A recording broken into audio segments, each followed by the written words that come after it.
foot ahead. What is going on, everyone? We're back with another In Search of Darkness horror movie review. I'm Depraved. I'm Hellcat. And together we are... Hella Depraved. And today... Horror. We are talking... Horror! We are talking about...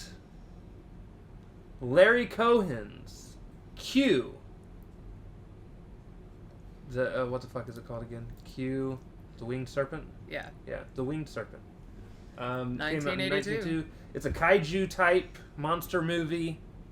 If you guys are wondering what kaiju is and you're on this channel, what is wrong with you? But for those of you that don't know, that's like Godzilla, King Kong. Yeah, giganto monsters. Yeah. Yeah. Larry Cohen has brought us great classics such as Maniac Cop 2, It's Alive, Full Moon High, which is still my favorite werewolf movie so far. So forth and so on. So I definitely enjoy Larry Cohen. Before we get into this, I want to make that clear. Right. Okay? Right. I'm probably not going to poop on this near as much as she will. It's at least better than some we've watched so far. Debatable. No. No, we can go back and watch Skinamarink. It's subjective and debatable. I almost prefer it. I doubt that. I doubt that. Anyways, critic review, it's at a 73% on Rotten Tomatoes. That's off of 30 reviews. Mm-hmm. Off of 2,500 reviews from the audience, it is 43%. Right. And the movie is directed and written by Larry Cohen, produced by Samuel Z. Arkoff and Larry Cohen. Cinematography was Fred Murphy and Oliver Wood. Edited by Armand Leibowitz. Music by Robert O. Ragland. Production company is Arkoff International Pictures and Larco Productions, distributed by United Film Distribution Company. Released October 8th, 1982. It has a runtime of 93 minutes. Had a budget of $1.1 million and only made back $255,000. It was a box office bust. It was a flop. And with that being said, baby! All right. Hit him with the plot. The Winged Serpent is Quetzalcoatl, Aztec god, which is a dragon-like character. Isn't Quetzalcoatl supposed to have, like, electricity, though? Yeah, As a part of its whole thing? Quetzalcoatl is the sun god. Okay. But it should be more of a feathered serpent. Somebody plays way too much Final Fantasy. It should be more of a feathered serpent. And had a spear associated with it that could shoot, I think, a lightning-like type thing. So you're correct in some ways. So this takes place in New York City, and the Aztec god Quetzalcoatl is back, and this dragon, and it's very dragon-like in this, is killing New York citizens that are partaking in rooftop activities such as naked sunbathing, swimming in a pool. He's not even taking people off the top of buildings, though. We watched him take people out of the street, too. Well, yeah, so the cops are all scrambling, trying to figure out why, like, body parts are just raining down on the streets below, like a random leg, but they can't find the head, or they found the head, but they can't find the body type thing. So they're running around trying to figure out what's going on, and nobody is really totally seeing this dragon-like creature because it comes out in the full midday sun, and so therefore everyone's blinded by the sun and can't see anything but a large shadow. So, in another type of plot, there is a convict who wants to be a jazz pianist, and that's not working out for him. So he decides that he will take a job with some questionable people that are going to rob a diamond store.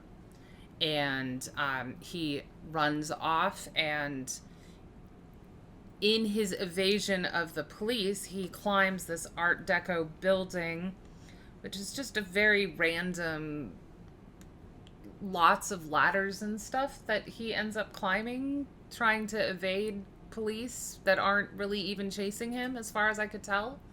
But at the very top of the building, he finds a ginormous nest and a ginormous egg and a lot of body parts.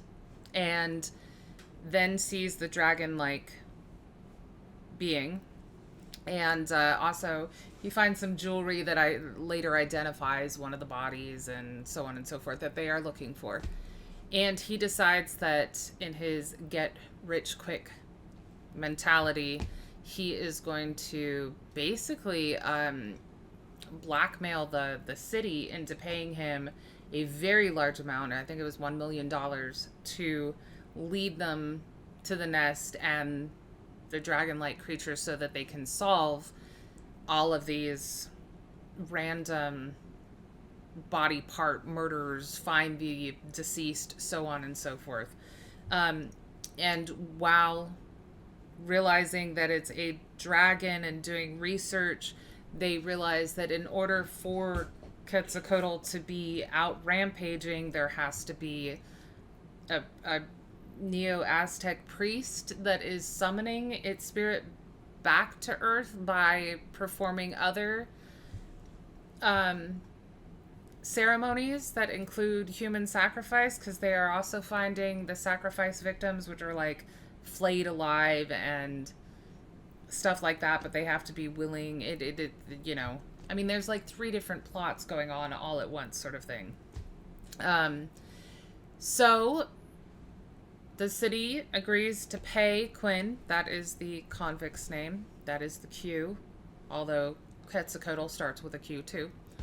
They agree to pay him, and he leads them up the tower to the nest, and they shoot the egg and the baby that's inside of it. But because Mama Dragon isn't there, they go back on their word and refuse to pay him the $1 million. So he wanders off again broke and gets abducted by the Neo-Aztec priest, because they plan on sacrificing him as soon as he agrees to it, because it has to be consensual, apparently. That's always nice when you're, you know, the sacrificial victim.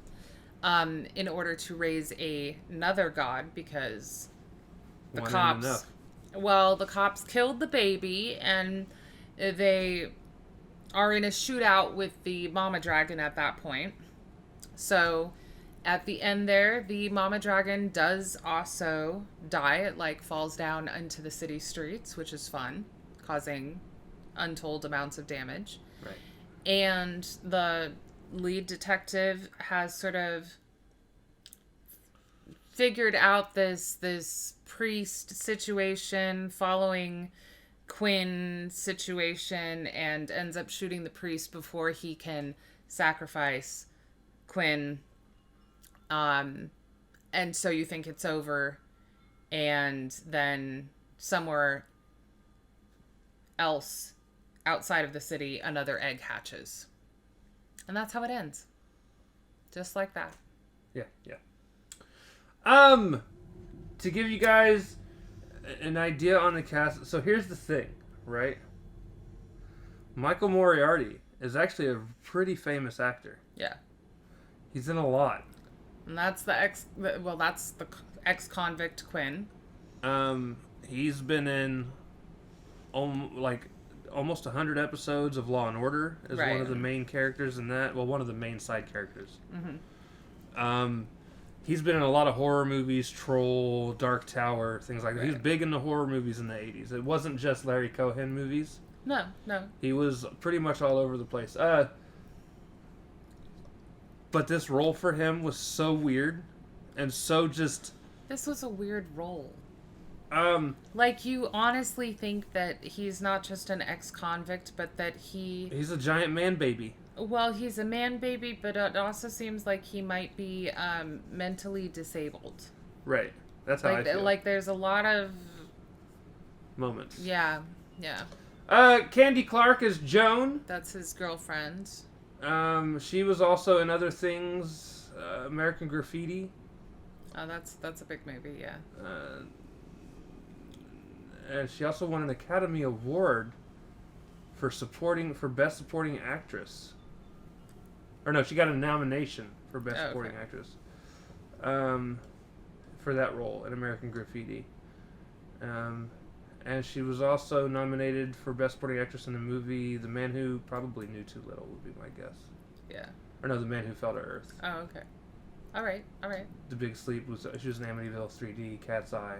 Yeah. Among other things.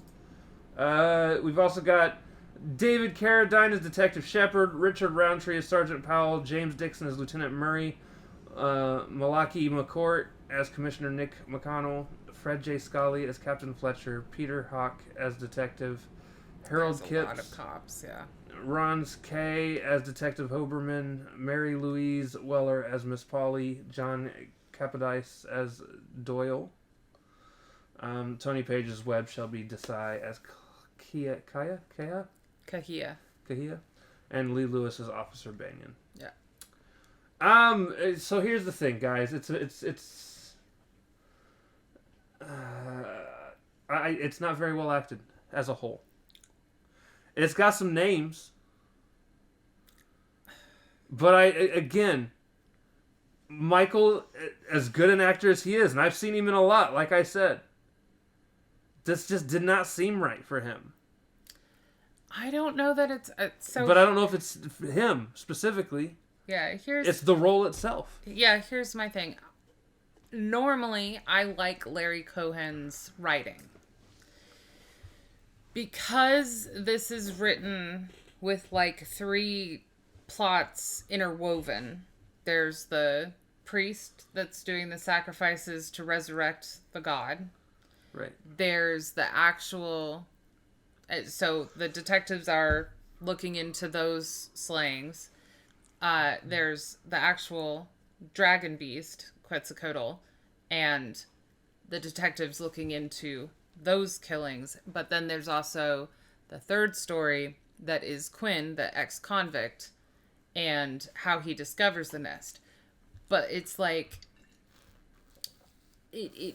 There wasn't enough back, like the priest, for example, was honestly an unnecessary part of the entire thing. Like, right. there's not much backstory there. It's like, oh yeah, a priest wants to resurrect this god. Well, why? Right. You know, there's no why. There's no... You don't know who the priest is. Like, that never... It doesn't matter. That's what he's doing. But if he's doing these slayings to resurrect Quetzalcoatl, then why is there a full-fledged Quetzalcoatl already, but also an egg? Like, which one is he resurrecting? And, I mean, like, it's nonsensical is what it is. And also, if it's an Aztec god, why are we doing it in New York City? Why not South America somewhere? Again, it's all just very... I felt like it was a very loose script. And therefore, I think the acting suffers because of that. And right. This convict was meant to not be on the bright side. I don't think he was necessarily meant to be mentally handicapped, although that's how he came across. But I do think he is supposed to be... not particularly bright. That's how he got into trouble in the first place. I think, you know, obviously he's struggling to find any kind of work because he is an ex-convict. I mean, it just... Again, I wasn't a fan. I thought the script was what really brought it down for me. And a part of it, I'm just reading here... according to writer-director Larry Cohen, Michael Moriarty's character Jimmy Quinn was not originally a failed piano player in the script. But when Cohen discovered Moriarty wrote and played music, he used it. So he wrote the extra scene where he auditions and fails to get the job. After that, they kept building on that. So he was rewriting the script as the movie was going. Got it. Which is probably a part of what kind of makes it suffer a little bit. Right. Okay. As far as special effects go... It's 80s stop animation. Yeah. It's done in the very almost classic Like the original Godzillas, or the original Godzilla's though somebody dressed up in a costume walking around knocking shit I down. meant the yeah, okay. But like, what was the stupid movie about them being on Jason and the Argonauts? Oh. Where they're fighting a Cyclops, and like the Cyclops stop animation, Yeah. and you got people with their spears and stuff. I don't remember what they're all. I wasn't big into the whole science fiction thing. I just Right. yeah. So it's very much 80s, very much that. So you get scenes. I do remember watching the thing, and Larry Cohen films the entire movie, and then takes it to the stop animation guy, and they're like, "No, we're supposed to tell you where to film and how to do it." He's like, "Nope." And so he's like, "Nope, fit it in there." Right. So they did. I mean, the aerial scenes and everything were exquisitely done. It's got some charm when the monster's involved. Yeah, it's got some charm. It does. Yeah. And there are some funny moments too, where like, again, the people will be standing around and a leg will land. Yeah. One of my complaints about the story, by the way, and this is something that I meant to bring up earlier. Okay, fine, I'll re-eat you.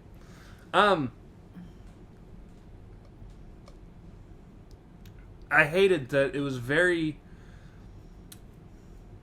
nitpicky in terms of when people were worried about the monster. Right. There are times in the movie where, especially from the very beginning, the monster eats somebody and people are freaking out on the ground down below. And then 2 or 3 scenes later, everybody's walking around outside like nothing's going on. Yeah, I mean, like, that was one of the things that, like, Godzilla and stuff did correctly. Like, once the monster was seen, people were freaking out, which is mob mentality. That's honestly what would have happened. Right. Yeah. Especially, like, you're walking around Times Square and everything, and a leg falls on you, and people are getting spattered with blood drops. I really think people would have been freaking out. Yeah. Right. So with that, it is time for us to cast judgment. We need a gavel. Gavel! Right. I'm going to look up for a good gavel, but I'm not going to get, like, an actual solid one. I want to get one of the ones that have the squeaky things that when you hit it, it squeaks. Cue the Winged Serpent for me. Based on the fact that the story's all over the place, the acting suffers from that. I don't think it's bad acting. I think the acting itself suffers from the story being all over the place. The only real shining thing in this movie for me is the dragon special effects. Because like I said, I do feel like it has some charm. Right. And with that being said, I am giving this movie 2 Trogdor the Burninator. Right. If I could find any Trogdor. And if nobody knows who Trogdor the Burninator is, you might be too young. Or, if I cannot find any Trogdors, the letter Q. Not even a fancy letter Q. Right. It's just going to be your basic Times New Roman fucking Q, okay? Right. Because that's how fancy this movie was. Baby! Yeah, this is getting a 1 snack. 1 snack? Yeah. Again, the story's all over the place. I honestly, I don't like the portrayal of Quetzalcoatl because pretty much nothing to do with the Aztec god. So why name it after an Aztec god? Why go with the Neo-Aztec cult and the priest when that's barely even a plot point the whole way through? Like, honestly, if they had followed trying to track down this priest who's like somehow flaying live people, like, I would have been more interested. It just, I don't know. And this convict running from the cops, and he just decides that he's gonna like climb to the top of the Chrysler building, like as his hidey hole. Like it just, none of it made sense to me, guys. Like it does not make sense. So yeah, I did not like this one. I do think that it was filmed beautifully in terms of like aerial shots and where they filmed and blah blah blah. Like Cohen never like disappoints with that. I just thought it was a shitty movie. And I'm sure we'll see more Larry Cohen in the future. Yeah, definitely. Maniac Cop was 1988, so I'm sure it's going to make it into it's got to be in one of the. And he's a staple. I like most of his stuff. This was not one for me. So yeah, and that's going to happen. That is going to do it, guys. Yeah. For this one. Join us next time as we discover it now. Next time we're going to be covering another present day movie that just recently came out. So, with that being said, we love you guys. We'll see you next time. Bye-bye.